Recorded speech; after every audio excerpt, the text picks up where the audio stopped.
कैसे हैं आप सब। स्वागत है आपका टीचिंग इंस्टीट्यूट में। बात करेंगे आज हम लोग सीटेट 2021 और 22। जैसे आपको पता है कि सीटेट की एग्ज़ाम्स होने वाली है दिसंबर 2021 और जनवरी 2022 में आपके जो एग्ज़ाम्स होने वाले हैं सीटेट की, उस संबंध में हम लोग यहाँ पर आज टेस्ट सीरीज़ करेंगे, प्रैक्टिस सेट करेंगे। सीडीपी की शिक्षा मनोविज्ञान, जिसको आप बाल विकास के नाम से जानते हैं, सीडीपी के नाम से जानते हैं।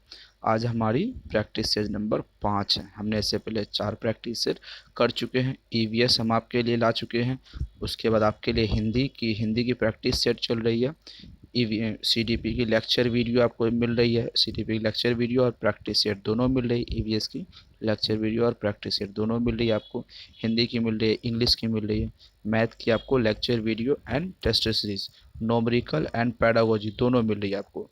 यानी टोटल 150 मार्क्स की जो तैयारी होती है वो 100% आपको यहाँ पर तैयारी करवा दी जाती है।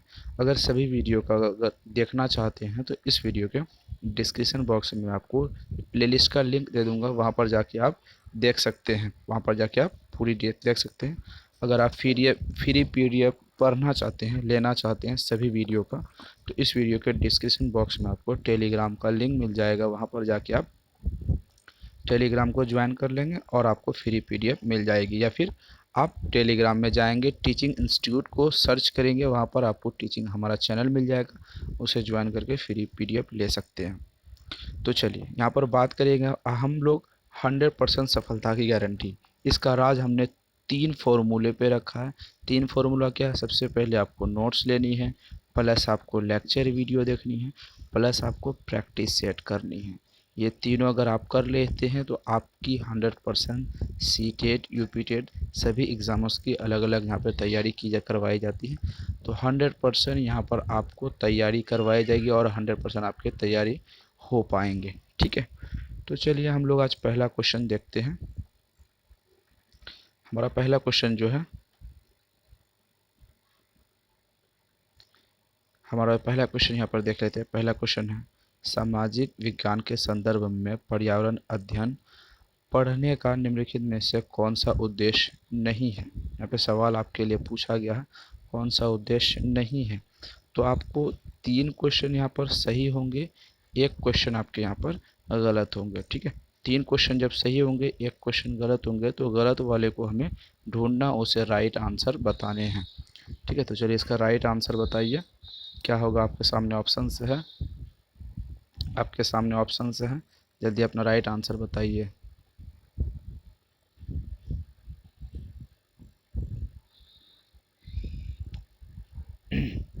चलिए इसका राइट आंसर देते हैं। इसका राइट आंसर क्या हो जाएगा? सॉरी, ऑप्शंस मैं आपको बता दूं, ऑप्शंस क्या हो जाएंगे। ऑप्शंस मैंने अभी तक बताया नहीं, ऑप्शंस देखते हैं। इन बच्चों के मुख्य शब्दावली ही सही भाषा याद करने की योग्य बनाना चाहिए। इसे बच्चों को विद्यमान विचारों और अभ्यास प्रश्न के योग्य बनाना चाहिए। इसे बच्चे को समाज में एक जिम्मेदार सदस्य के रूप में योग्य बनाना चाहिए। इसे बच्चों को सांस्कृतिक में विविधता का सम्मान करना योग्य बताना चाहिए। तो आपके सामने 4 ऑप्शंस हैं, 3 ऑप्शन आपके क्या हो जाएंगे? 3 ऑप्शन से सही हो जाएंगे और एक गलत होंगे। तो यहाँ पर आपको सिर्फ और सिर्फ गलत वाले को ढूंढना होगा। ठीक है, तो चलिए राइट आंसर क्या हो जाएगा बताइए, आपके हिसाब से राइट आंसर क्या हो जाएंगे? सामाजिक विज्ञान के संदर्भ में पर्यावरण पढ़ने का निम्नलिखित कौन सा उद्देश्य नहीं है? इसे बच्चों के मुख्य शब्दावली की सही भाषा को याद करने के योग्य बनाना चाहिए। ये सही नहीं है, क्योंकि आप यहाँ पर बात कर रहे होंगे पर्यावरण अध्ययन की। पर्यावरण अध्ययन में शब्दावली की बात क्यों आ जाएगी? अगर शब्दावली की बात आएगी तो आप लैंग्वेज सब्जेक्ट पढ़ेंगे, चाहे वो हिंदी हो या इंग्लिश हो, संस्कृति हो, उर्दू, जो भी आप पढ़ सकते हैं, संस्कृत, उर्दू, हिंदी, इंग्लिश। तो जब आप लैंग्वेज वाली सब्जेक्ट पढ़ेंगे तो आपको यहाँ पर प्रश्नावली की बात आएगी। पर्यावरण अध्ययन में शब्दावली की बात आएगी। पर्यावरण अध्ययन में शब्दावली की कोई चर्चा होने वाली नहीं है। तो ऑप्शन पहला ही आपका क्या हो जाएगा? गलत है। तो यहाँ पर नेगेटिव क्वेश्चन है, जो ऑप्शन गलत होते हैं उसे हम लोग यहाँ पर क्या मारते हैं? सही हो जाते हैं। ऑप्शन नंबर ए यहाँ पर राइट आंसर हो जाने हैं।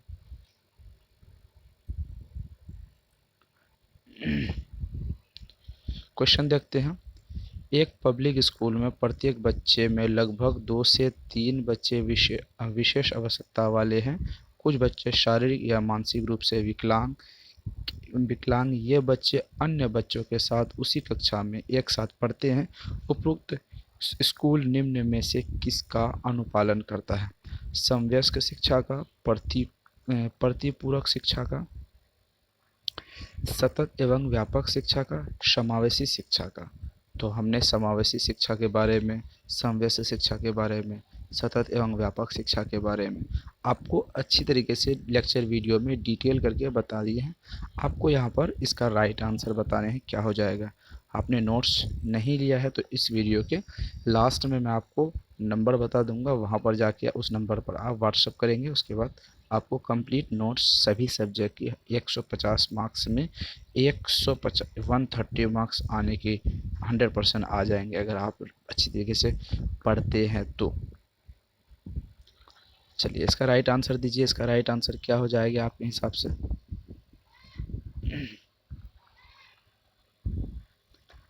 चलिए ऑप्शंस आपके सामने हैं।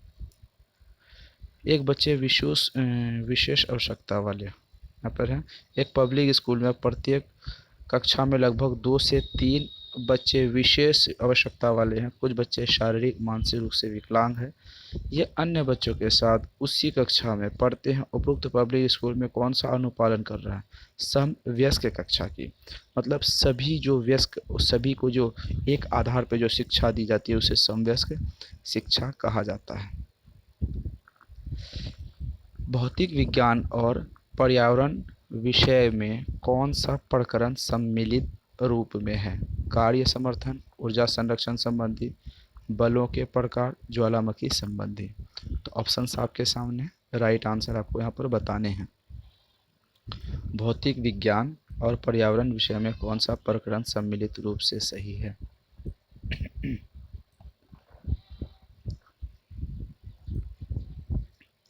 चलिए यहाँ पर देखते हैं कौन सा सम्मिलित है।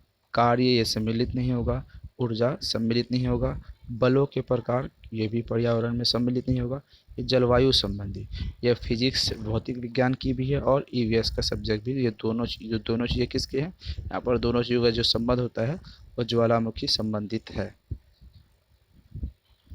आगे बात करेंगे सृजनात्मक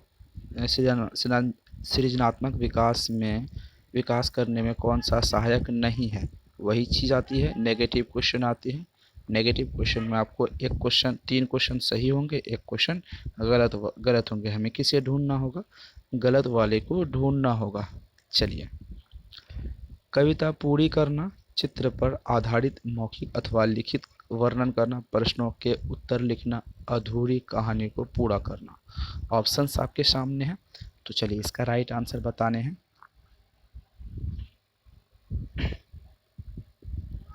सृजनात्मकता से संबंधित क्या है? कविता का पूरा करना। किसी चीज़ को अगर आप पूरा करते हैं तो वो सृजनात्मकता के रूप में बिल्कुल नहीं आती है। चित्र पर आधारित मौखिक अथवा लिखित वर्णन करना, जो चित्र है उसके आधारित पर मौखिक और लिखित वर्णन करना, ये भी सृजनात्मक यहाँ पर देख लेते हैं कौन सा नहीं है। ऑप्शंस आपके सामने है, कौन सा यहाँ पर नहीं है। तो सृजनात्मक ने विकास में कौन सा सहायक नहीं? यह प्रश्नों का उत्तर देना, ये बिल्कुल भी सही नहीं होगा। ये सृजनात्मकता नहीं है। अगर आप कुछ पढ़ते हो उसे जवाब देते, ये सृजनात्मकता के क्षेत्र में नहीं आती है। तो ऑप्शन नंबर जो नहीं है वही सही हो जाएगा। Option number C right answer हो जाएगा। क्वेश्चन देखते हैं आगे वाला। क्वेश्चन कहता है अपराधी बालक वे होते हैं असामाजिक कार्य करते हैं, जो समाज में रहना पसंद नहीं करते, जो शिक्षक को अक्सर परेशान करते हैं, इनमें से कोई नहीं। ऑप्शंस आपको बहुत डिफ़िकल्ट टाइप के दिए हुए हैं, लगभग ऐसे क्वेश्चन आपको लगेगा इनमें से कोई नहीं, ये गलत हो जाएगा। ठीक है, जो शिक्षक को अक्सर परेशान करते हैं, क्या वो अपराधी हो जाएंगे? ये बिल्कुल नहीं होंगे। जो समाज में रहना पसंद नहीं करते हैं, ये क्या अपराधी हो जाएंगे? ये भी नहीं हो जाएंगे। जो असामाजिक कार्य करते हैं, जैसे क्या? चलिए, असामाजिक कार्य होते हैं चोरी करना, किसी को मर्डर कर देना, मतलब ऐसे समाज के नियमों को फॉलो नहीं करना, समाज के नियमों के विपरीत कार्य करना, और जिससे समाज के लोग परेशान हो जाए और इतने परेशान हो जाए कि उसे आम व्यक्ति से अपराधी बालक के रूप में स्वीकार कर ले। ठीक है, लोगों को ज़बरदस्ती मारना, व्यवहार गलत करना, ये सभी अपराधी बालक के पहचान होते हैं।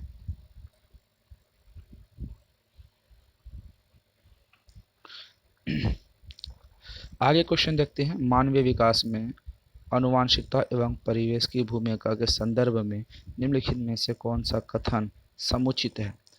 परिवेश की भूमिका लगभग स्थिर सी रहती है, जबकि आनुवंशिकता का प्रभाव परिवर्तन हो सकता है। व्यवहार के सिद्धांत प्रायः मानवीय विकास में प्रकृति की भूमिका पर आधारित है।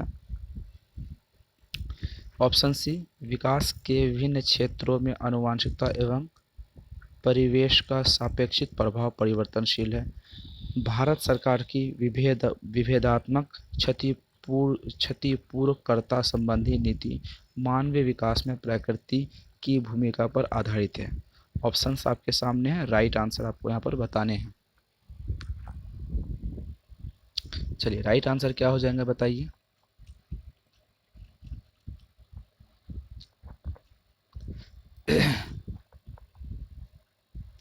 यहाँ पर राइट आंसर हो जाएंगे, परिवेश की भूमिका लगभग स्थिर सी रहती है, जबकि आनुवंशिकता का प्रभाव अधिक होता है। बिल्कुल भी यहाँ नहीं होती है। ठीक, ऐसा नहीं होगा। व्यवहार के सिद्धांत प्रायः मानवीय विकास में प्राकृतिक भूमिका आधारित करती है। ये भी गलत हो जाएगा। व्यवहार में सिर्फ मानवीय कार्यों की प्रकृति नहीं होती है। विभिन्न विकास के विभिन्न क्षेत्रों को आनुवंशिकता एवं परिवेश, जहाँ पर आपको आनुवंशिकता एवं परिवेश दोनों सापेक्ष रूप से नजर आए, वो आंसर आपके सही होंगे। ये दोनों ही पॉजिटिव टैग वर्ड है। क्या है?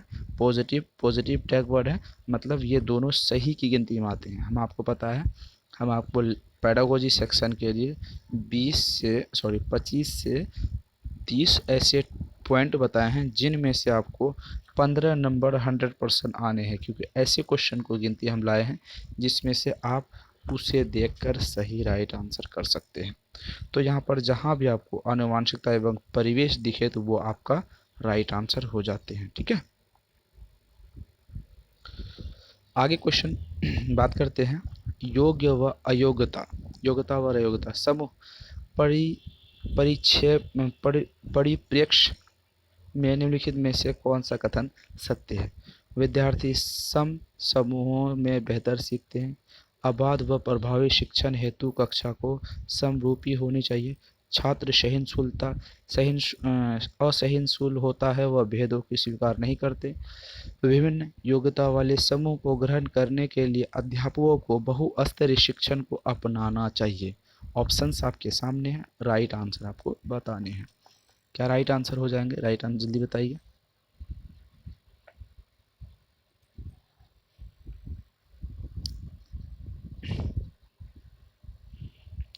चलिए क्वेश्चन देखते हैं एक बार, आंसर एक बार देख लेते हैं। यहाँ पर विद्यार्थियों के समूहों को में बेहतर सीखते हैं, ऐसा बिल्कुल नहीं हो रहा। यह सत्य कथन को पूछ रहा है, ये गलत है। अबाध व प्रभावी शिक्षण हेतु समरूपी होनी चाहिए, ये भी नहीं होगा। छात्र असहिष्णुता, ये तो होगा ही नहीं। यहाँ पे खुद क्वेश्चन ऑप्शन से नहीं कहता, जहाँ पर ऑप्शन से नहीं कहता वो राइट आंसर हो नहीं सकता। आपको ए गलत है, बी गलत है और सी गलत है, तो राइट आंसर क्या हो जाएगा? ऑप्शन नंबर सी यहाँ पर। चलिए, यहाँ पर कैसे सी हो जाएंगे? बहुस्तरीय शिक्षण और योग्यता, यहाँ पे 2-4 पॉइंट ऐसे है, 2-3 पॉइंट जो सीखना चाहिए। बहुस्तरीय शिक्षण, ये पॉजिटिव टैग वर्ड में आता है। विभिन्न योग्यता, ये पॉजिटिव टैग वर्ड में आता है। ग्रहण करना, ये भी पॉजिटिव टैग वर्ड में आते हैं। ऐसी चीज, ये 3 चीज़ें ऐसे हैं जिनमें से आपके राइट आंसर बन जाते हैं 1, 2 एंड 3। लगता है कि ये 100% आपके राइट आंसर होंगे, क्योंकि हम पॉजिटिव और नेगेटिव टैग वर्ड के आधार पर राइट आंसर चूज कर सकते हैं।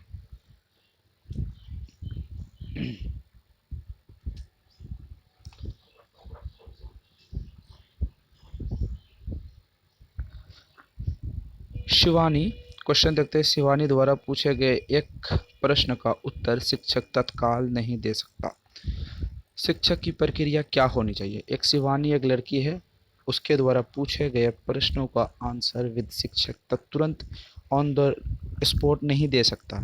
तो शिक्षक की क्या ऐसा प्रतिक्रिया क्या होनी चाहिए?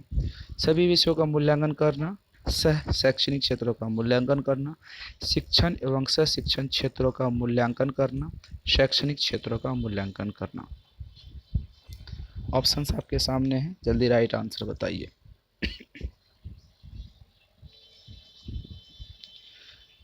सभी विषयों का मूल्यांकन करना गलत हो जाएगा। सह शैक्षणिक क्षेत्रों का मूल्यांकन ये भी नहीं होगा। शैक्षणिक एवं सह शैक्षणिक क्षेत्रों का मूल्यांकन ये भी नहीं होगा। तो राइट आंसर होगा शैक्षणिक क्षेत्र का मूल्यांकन, ऑप्शन नंबर डी।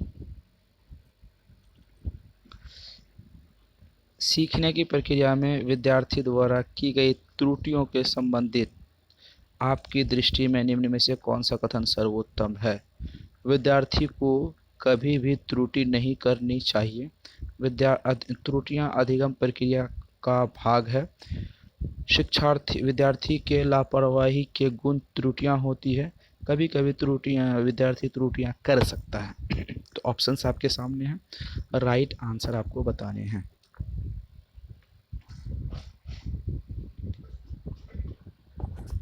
चलिए जल्दी राइट आंसर बताइए।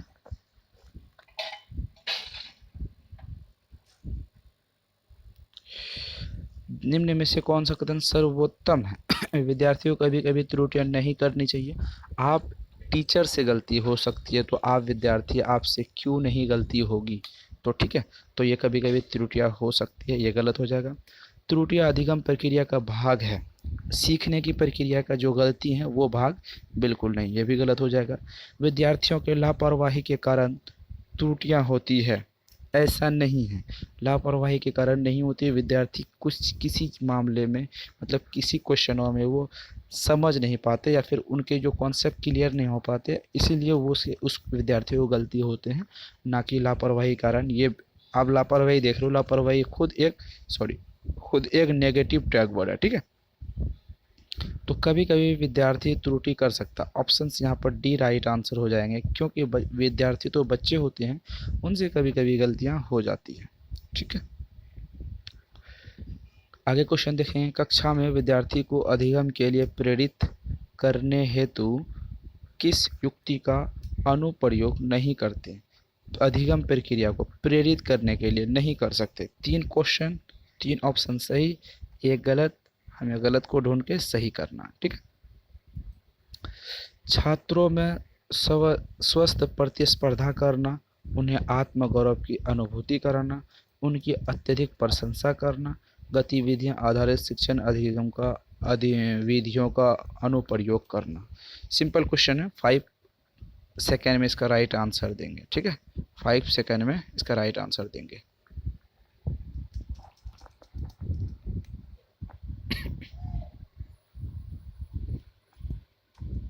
चलिए देख लेते हैं इसका क्या राइट आंसर हो जाएगा। 3 यहाँ पे क्या हो जाएंगे सही, 1 गलत हो जाएंगे। छात्रों में स्वस्थ प्रतिस्पर्धा का स्थापित करना, ये सही बात है। स्वस्थ प्रतिस्पर्धा मतलब होता है कंपटीशन, और अच्छी तरीके से, मतलब उसमें लीगली रूप से, इलीगली रूप से बिल्कुल भी नहीं। उन्हें आत्मगौरव का अनुभूति कराना, ऑप्शन नंबर बी भी राइट आंसर हो जाएंगे।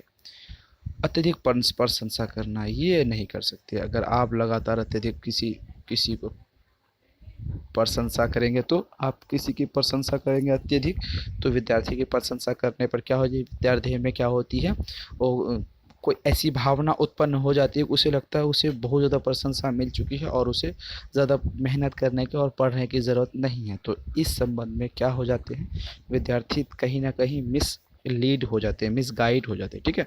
तो विद्यार्थियों को ज़्यादा से ज़्यादा प्रशंसा नहीं करनी चाहिए। तो यहाँ पर ऑप्शन नंबर क्या हो जाएगा सही, ए, बी और डी तीनों सही हो जाएंगे। अब यहाँ पर गलत कौन हो जाएंगे, ऑप्शन नंबर सी। जो सी गलत होंगे तो उसी को राइट आंसर मानेंगे, क्योंकि यहाँ पर नेगेटिव क्वेश्चन आपको पूछे गए हैं। लड़के मारपीट, झगड़ा, खेलकूद अधिक पसंद करते हैं, जबकि लड़कियां वस्त्र पहनने, गुड़िया खेलने और घरों का काम को ध्यान में रखती है। यह विभेद कहलाता है। सीखने के, योग्यता के, रुचि के, परियोजना के। ऑप्शंस आपके सामने हैं, राइट आंसर बताने हैं।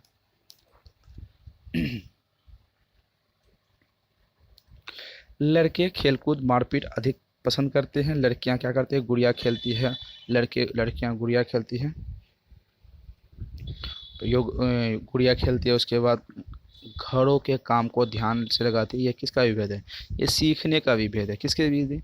सीखने का विभेद है, क्योंकि डिपेंड करता है कि कोई लड़कियां क्या सीखना चाहती है। ये सीखने के विभेद है। जैसा नहीं, फर्स्ट प्राइम मिनिस्टर जो lady prime minister Shrimati Indira Gandhi है, तो वो क्या करते हैं? वो सीखने के विभेद। अगर वो गुड़िया खेलती तो प्राइम मिनिस्टर नहीं बनती। प्रतिभा देवी सिंह पाटिल जो हमारे प्रेसिडेंट ऑफ इंडिया थे, तो वो क्या की थी? अगर वो गुड़िया खेलती तो उसमें क्या होती? सीखने के विभेद है। वो क्या करती? तो गुड़िया खेलती तो गांव घर के कामों में उलझ के रहती, लेकिन उनके सीखने का विभेद अलग हो गया, उनकी जो जिज्ञासा अलग हो गई, तो उन्होंने क्या किया? उनके सीखने में विभेद आ गई। ठीक है,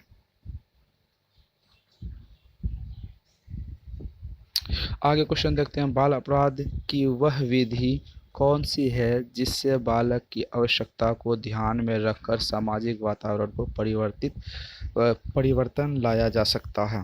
मनोवैज्ञानिक विधि, वातावरणात्मक विधि, मनोविश्लेषणात्मक विधि, उपरोक्त D. Simple question, simple answer. 5 second में राइट आंसर इसका देंगे आप। सिंपल क्वेश्चन, सिंपल आंसर में आप ज़्यादा समय नहीं देंगे।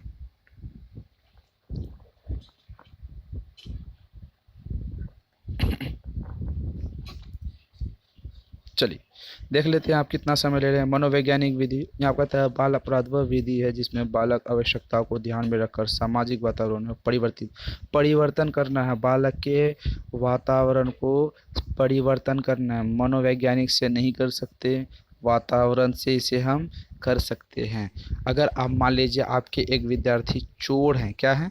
वो चोर है एक विद्यार्थी, उसे आप क्या अच्छा माहौल, अच्छे हॉस्टल, अच्छे कॉलेज, अच्छी पढ़ाई, अच्छे स्कूल की व्यवस्था कर देंगे, तो उनके कुछ समय बाद वातावरण को चेंज करेंगे, माहौल को चेंज करेंगे, पढ़े लिखे माहौल को चेंज करेंगे, तो वो वहाँ पर समझदार और ज्ञानी बन सकता है। तो सबसे पहले आप उसे वातावरण को चेंज करना होगा। अगला क्वेश्चन देखते हैं। निबंधात्मक प्रश्न के निम्न में से कौन सा सबसे अच्छा तरीका है? न्यूटन के गति के नियम को पढ़ना, न्यूटन की गति के तीनों नियम का व्याख्या करना, न्यूटन के नियम पर एक लेख श्यामपट्ट पर लिखना, न्यूटन के नियम का अस्वाध्याय करने कहें। ऑप्शंस आपके सामने है, राइट आंसर आपको बताने हैं। निबंध के लिए सबसे अच्छा उदाहरण न्यूटन के तीनों गति का व्याख्यान करना। यहाँ पर क्या है? डिस्क्राइब करने बोला, डिटेलिंग करने बोला। निबंध मतलब होता है किसी चीज़ों के बारे में, जैसे हम लोग बच्चे में थे, हम पंडित जवाहरलाल नेहरू, महात्मा गांधी, सरदार वल्लभ भाई पटेल, चंद्रशेखर आज़ाद, इन सभी संबंधों पर हमें ऐसे लिखने के लिए कहता था, लेख लिखने के लिए कहता था, निबंध लिखने के लिए कहता था। तो हम क्या करते उसके बारे में? शॉर्ट कर नहीं करते थे, उसे लॉन्ग करते थे, उसे डिटेल करते थे, उसे अच्छी तरीके से बारीकी से समझते थे और उसे लिखते थे। ठीक है, ऑप्शन नंबर यहाँ पर बी राइट आंसर हो जाएगा। आगे क्वेश्चन देखते हैं। एक ऐतिहासिक कल्पना पर प्रश्न क्यों पूछेंगे कि निम्नलिखित में से सबसे उचित विकल्प को चुनिए। यह विधि और घटना को याद रखने का रोचक तरीका। वह दर्शाता है कि इतिहासकार इतिहास में अपनी कल्पना के साथ कैसे अंतरों को पूरा कर सके। यह वर्तमान की अतीत के साथ तुलना करने में प्रोत्साहित करता है। ऑप्शन डी देखेंगे। यह स्रोतों और पहचानों में शिक्षार्थियों की योग्यता का मूल्यांकन करता है। ऑप्शंस आपके सामने है, राइट आंसर आपको बताने हैं।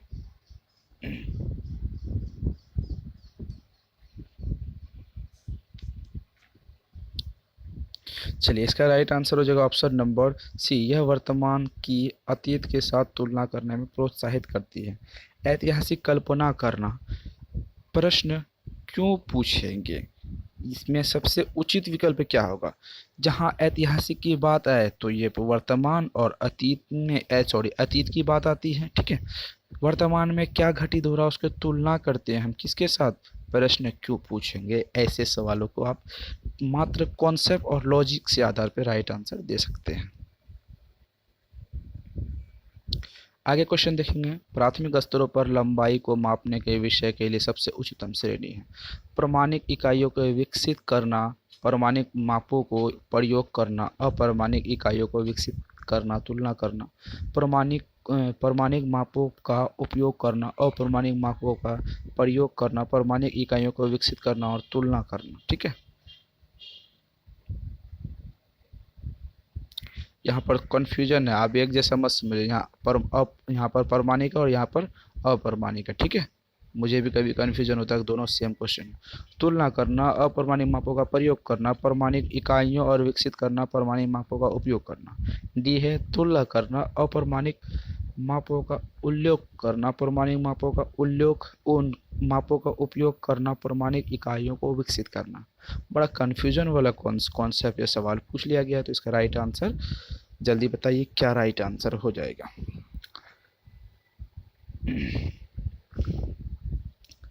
प्राथमिक स्तर पर क्वेश्चन कहता है, प्राथमिक स्तर पर लंबाई को मापने के लिए उच्चतम श्रेणी क्या है? अप्रमाणिक मापों का उपयोग करना तथा अप्रमाणिक मापों का प्रमाणिक इकाइयों के साथ तुलना करना। Option number B right answer हो जाएंगे। तो यह थी आज की हमारी 15 क्वेश्चन। 15 में से आपको कितने करने हैं? हमारी टारगेट आपके लिए है 12 क्वेश्चन। 12 क्वेश्चन ऐसे विद्यार्थी करेंगे जो विद्यार्थी 3 कॉन्सेप्ट को फॉलो करते हैं। 3 कॉन्सेप्ट ऑफ लक्ष्य, 3 कॉन्सेप्ट आपके लक्ष्य की ओर लेके जाएगी। 3 कॉन्सेप्ट क्या है? सबसे पहले notes plus lecture video plus practice sheet, ये तीनों रेगुलर करेंगे तो आपको 100% सफलता मिलेगी। तो क्या करना है नोट्स के लिए? 7634993536 नंबर पर व्हाट्सअप करके कंप्लीट नोट्स ले लेंगे। तो 3 तरीके से अगर आप फॉलो करेंगे ये तीनों, तो आपको यहाँ पर 100% सफलता की गारंटी मिलेगी। पहली चीज़ है। दूसरी, आपको लेक्चर वीडियो हम आपको डेली करा रहे हैं, लेक्चर वीडियो 5 सब्जेक्ट की। ठीक है, तो उसे देखना होगा। अब आते हैं प्रैक्टिस सेट। प्रैक्टिस सेट आप हमारे साथ जो बने रहिए, प्रैक्टिस सेट आपको हम डेली करवाते हैं, टेंशन मत कीजिए। तो इसके लिए आपको क्या करना होगा? टीचिंग इंस्टीट्यूट यूट्यूब चैनल को सब्सक्राइब करना होगा, बेल आइकन को प्रेस करना होगा, वीडियो को लाइक एंड शेयर जरूर करना होगा। सीटेट की नोट्स तैयार हो चुकी है नए पैटर्न के आधार पर, आप उसे जल्दी व्हाट्सएप करके सीटेट के नोट्स मंगा लें सभी सब्जेक्ट के। तो फिर मिलते हैं अगले वीडियो में, तब तक के लिए थैंक यू।